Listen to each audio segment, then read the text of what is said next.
नमस्कार बच्चों, मैं आशा करती हूँ कि आप सब घर में रहोगे, सुरक्षित होंगे और स्वस्थ होंगे। तो आज हम हमारा 10वीं का हिंदी का सिलेबस स्टार्ट करेंगे। उसकी सबसे पहली कविता है भारत महिमा, जिसके कवि है जयशंकर प्रसाद जी। उनका परिचय हम पहले देखेंगे। उनका जन्म 1890 वाराणसी उत्तर प्रदेश में हुआ। मृत्यु उनकी 1937 वाराणसी उत्तर प्रदेश में हुई। उनका परिचय, जयशंकर प्रसाद जी छायावाद युग के 4 स्तंभों में से एक है। आप बहुमुखी प्रतिभा के धनी हैं। कवि, नाटककार, कथाकार, उपन्यासकार तथा निबंधकार के रूप में आप प्रसिद्ध हैं। आपकी रचनाओं में सर्वत्र भारत के गौरवशाली अतीत, ऐतिहासिक विरासत के दर्शन होते हैं। आपकी प्रमुख कृतियां हैं झरना, आंसू, लहर, ये काव्य है। कामायनी महाकाव्य है। स्कंदगुप्त, चंद्रगुप्त, ध्रुव स्वामिनी ऐतिहासिक नाटक है। प्रतिध्वनि, आकाशदीप, इंद्रजाल ये कहानी संग्रह है। कंकाल, तितली, इरावती उपन्यास है। आदि उनकी प्रमुख रचनाएं हैं। और ये कवि ने जब ये कविता लिखी थी तब हमारा देश परतंत्र में था और लोगों को जागरूक करना, उनका उत्साह बढ़ाना, इसलिए तब के कवि या लेखक अपना लेखन करते थे। तो इसीलिए लोगों का उत्साह बढ़ाने के लिए जयशंकर प्रसाद जी ने ये कविता लिखी है भारत महिमा। प्रस्तुत कविता में कवि ने अपने देश के गौरवशाली अतीत का सजीव वर्णन किया है। कवि कहना चाहते हैं कि हमें अपने देश पर गर्व करते हुए उसके प्रति अपना सर्वस्व निछावर करने के लिए हमेशा तत्पर रहना चाहिए। तो सबसे पहले मैं कविता पढ़ती हूँ, गौर से सुनिए।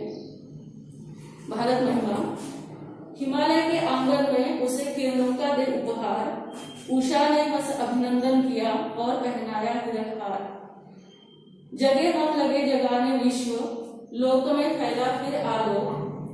व्योमतम कुंज हुआ तब नष्ट, अखिल संस्कृति हो उठी अशोक। विमल वाणी ने वीणा ली, कमल कोमल कर से सप्रीत।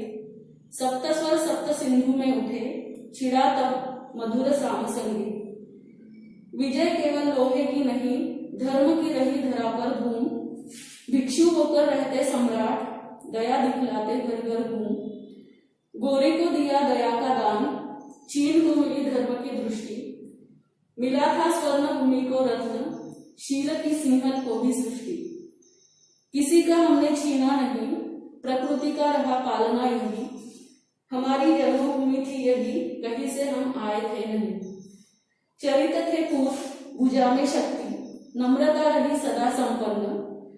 हृदय के गौरव में था गर्व, किसी को देख न सके विपन्न। हमारे संचय में था दान, अतिथि थे सदा हमारे देव। वचन में सत्य, हृदय में तेज, प्रतिज्ञा में रहती थी टेव। वही है रक्त, वही है देश, वही साहस है वैसा ज्ञान। वही है शांति, वही है शक्ति, वही हम दिव्य आर्य संतान। जिए तो सदा इसी के लिए, यही अभिमान रहे यह हर्ष। निछावर कर दे हम सर्वस्व, हमारा प्यारा भारतवर्ष, हमारा प्यारा भारतवर्ष। तो इस प्रकार बहुत सुंदर कविता जयशंकर प्रसाद जी ने लिखी है। अभी इसका हम भावार्थ देखेंगे। हिमालय के आंगन में उसे किरणों का दे उपहार, उषा ने हंस अभिनंदन किया और पहनाया हिरकहार। उपहार मतलब भेंट या नजराना। उषा मतलब प्रातः या सुबह। हिरक मतलब हीरे से युक्त। इसमें भारत देश का गुणगान करते हुए कवि कहते हैं कि भारत हिमालय के आंगन जैसा है और सबसे पहले सुबह की जो किरणें आती है वो हिमालय पर भी गिरती है और ऐसा लगता है मानो जैसे कि उषा हंसकर भारत देश का अभिनंदन कर रही है और वो जो किरणें हिमालय के बर्फ पर पड़ती है तो वो बर्फ चमकने लगता है। ऐसा लगता है कि मानो जैसे कि हीरे का हार उसको पहना दिया है। इसलिए कवि कहते हैं कि उषा ने हंस अभिनंदन किया और पहनाया हिरकहार। जगे हम लगे जगाने विश्व, लोक में फैला फिर आलोक। व्योमतम कुंज हुआ तब नष्ट, अखिल संस्कृति हो उठी अशोक। आलोक मतलब उजाला। व्योमतम मतलब, व्योम मतलब आसमान, तम मतलब अंधकार, व्योमतम मतलब आसमानी अंधकार। संस्कृति मतलब संसार या जगत, और अशोक मतलब दुख रहित। जगह हम लगे जगाने विश्व, लोकों में फिर फैला आलोक। कवि यहाँ कहना चाहते हैं कि सबसे पहले हम जगह मतलब सबसे पहले ज्ञान हमारे ही देश में ये लोगों को मिला। जैसे कि गौतम बुद्ध जी को उन्होंने तपस्या करने के बाद जो ज्ञान प्राप्त हुआ वो उन्होंने पूरे देश को बांटा, पूरे देश में उसका प्रसार किया। लोकों में फैला फिर आलोक, और वो जो ज्ञान का उजाला था उससे पूरे लोक में, पूरे जगत में वो ज्ञान का उजाला फैला। व्योमतम कुंज हुआ तब नष्ट। व्योमतम मतलब जो आसमानी अंधकार है, आसमानी अंधकार मतलब अज्ञान का जो अंधकार है वो नष्ट हुआ, किससे? ज्ञान से। अखिल संस्कृति हो उठी अशोक। अखिल मतलब पूरी, संस्कृति मतलब संसार, पूरा संसार या जगत हो उठा अशोक। अशोक मतलब दुख रहित। ज्ञान से सभी के दुख दूर हुए, और इसका पूरा श्रेय हमारे देश को जाता है। विमल वाणी ने वीणा ली, कमल कोमल कर से सप्रीत। सप्त स्वर सप्त सिंधु में उठे, छिड़ा तब मधुर श्याम संगीत। विमल मतलब पवित्र, वाणी मतलब सरस्वती या बोली, सप्रीत मतलब प्रेम पूर्वक, और श्याम मतलब मनमोहक।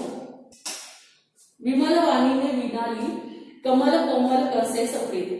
यहाँ पे कवि कहना चाहते हैं कि ज्ञान की जो देवता हम जिसको मानते हैं सरस्वती माता जी को, उन्होंने इसी देश में अपने हाथ में वीणा लेके ज्ञान सबको बांटा, और सप्त स्वरों का झंकार भी उनके वीणा से तब निकली। मतलब संगीत का जन्म भी हमारे देश में ही हुआ, ऐसा कवि कहते हैं।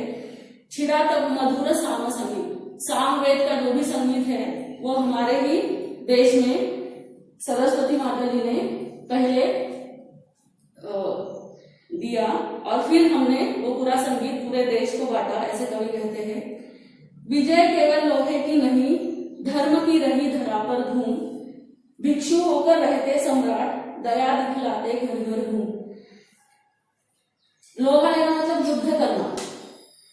यहाँ पे कवि कहते हैं कि विजय केवल लोहे की नहीं, धर्म की रही धरा पर धूम। हमारे जो भारतवासी हैं उन्होंने केवल युद्ध करके लोगों को नहीं जीता है, बल्कि वो धर्म के मार्ग पर चलकर शांति से, प्रेम से उन्होंने लोगों को जीता है। युद्ध करके उन्होंने लोगों को नहीं जीता। भिक्षु होकर रहते सम्राट, दया दिखलाते घर घर हूँ।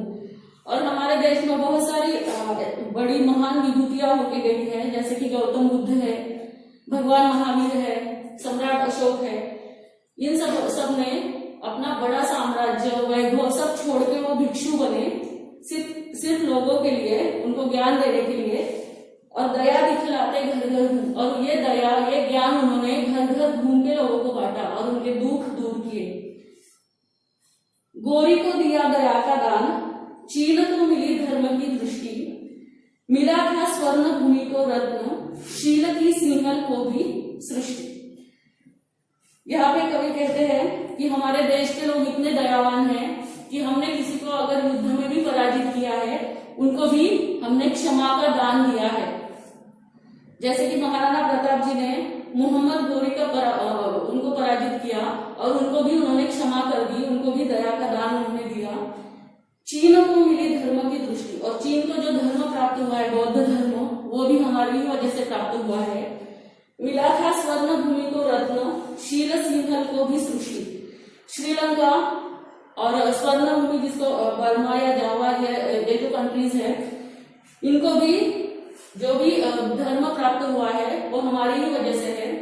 सम्राट अशोक ने श्रीलंका में बौद्ध धर्म का बहुत प्रसार किया, इसीलिए कवि कहते हैं कि शील का जो सिद्धांत है, शील मतलब पंचशील, जिसमें अहिंसा, अस्तेय, अपरिग्रह, सत्य और ब्रह्मचर्य ये बातें आती हैं, वो पंचशील का सिद्धांत हमारे ही देश से श्रीलंका को मिला है। किसी का हमने छीना नहीं, प्रकृति का रहा पालना यही। हमारी जन्मभूमि थी यही, कहीं से हम आए थे नहीं।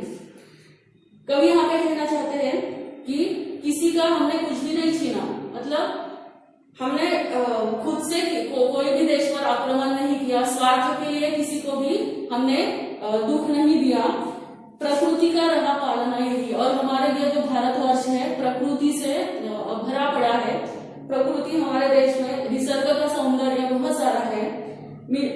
हमारी जन्मभूमि थी यही, कहीं से हम आए थे नहीं, और हमारी जन्मभूमि यही थी, यही के हम रहने वाले हैं, कहीं से दूसरे देश से हम नहीं आए हैं, ऐसा कवि यहाँ पे कहते हैं।